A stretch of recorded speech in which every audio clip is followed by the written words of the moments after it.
just be careful. Can you? Yeah. Oh, careful. There we are, not too fast. Oh, let's give him a swing. Way, hold on tight.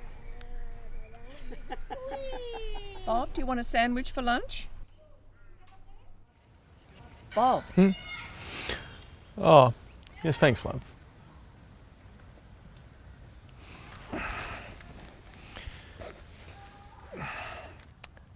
I've been retired for just on 12 months now. I was diagnosed with motor neurone disease, and because I was a sparky, it just was too dangerous for me to keep on working. My wife and I didn't know what motor neurone disease was. Thanks, love. But the neurologist that we went to referred us on to the MND Association. It was pretty confronting at first. They gave us some brochures that were very frank about what happens. It's a cruel disease. I was really angry for a few weeks, and you immediately think, why me? Why now? I didn't take it very well. I really took it out on the family. Everyone's different, of course, but you've just got to do what's best for you. I found others that were coming to terms with things like what it's like not to be the breadwinner anymore. And you know that sooner or later you're just going to have to relinquish some of your responsibilities. But you just can't do everything. These are some of the hardest adjustments I've had to make. But it's hard when you think that people just aren't listening to what you want. Everyone seems to be an expert on what you should be doing.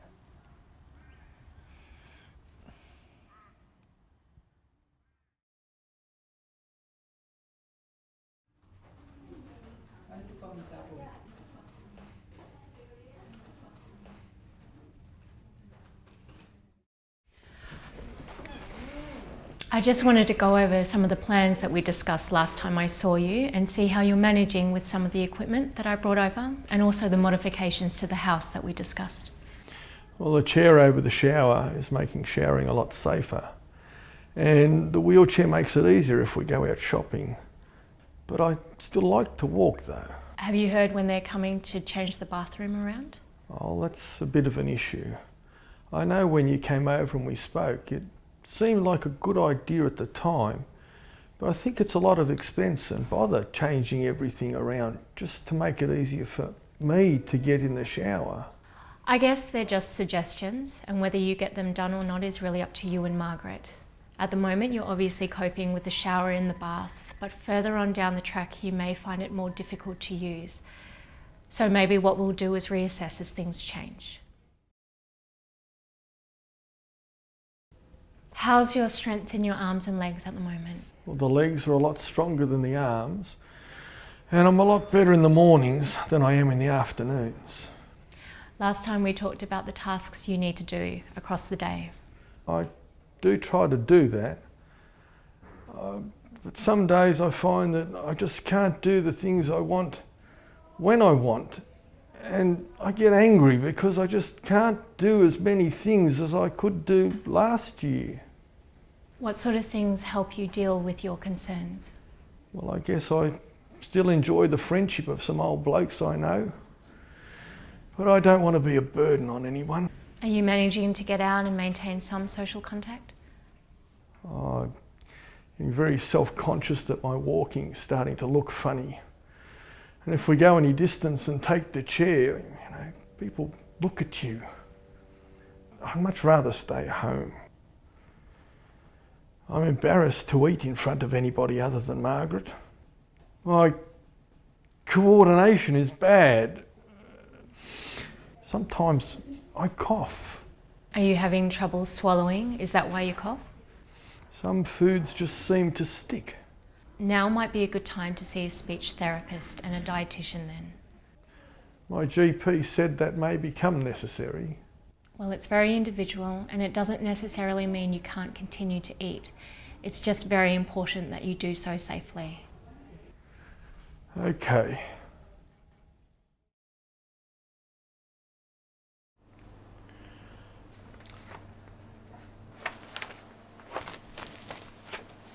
So, how are things at the moment?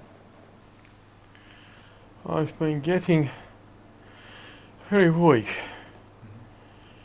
If I have to go any distance, I have to use the chair.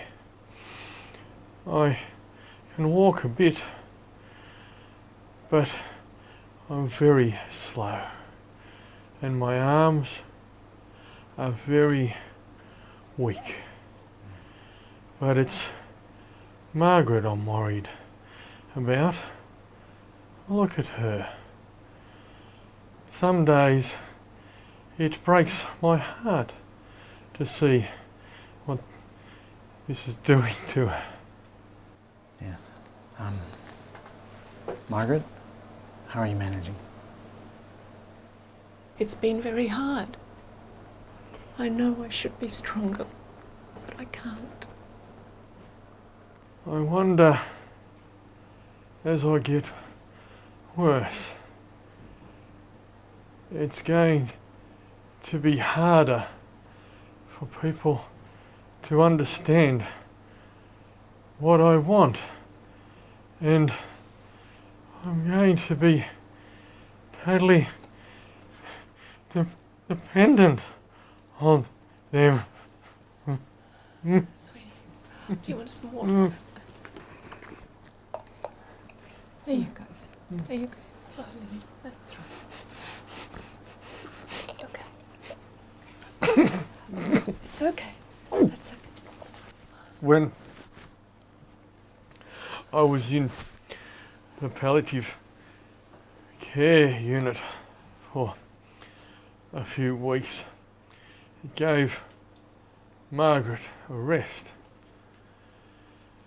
and I realised that when you're at home, that there's someone there all the time.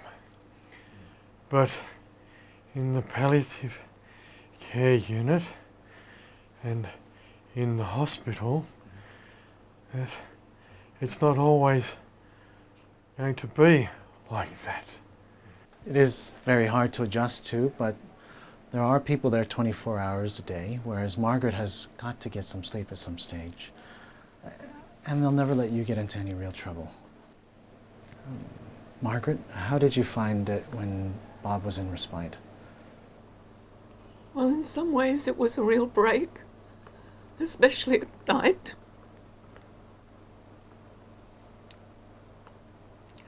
However, Bob didn't like it, and he's not keen to go back.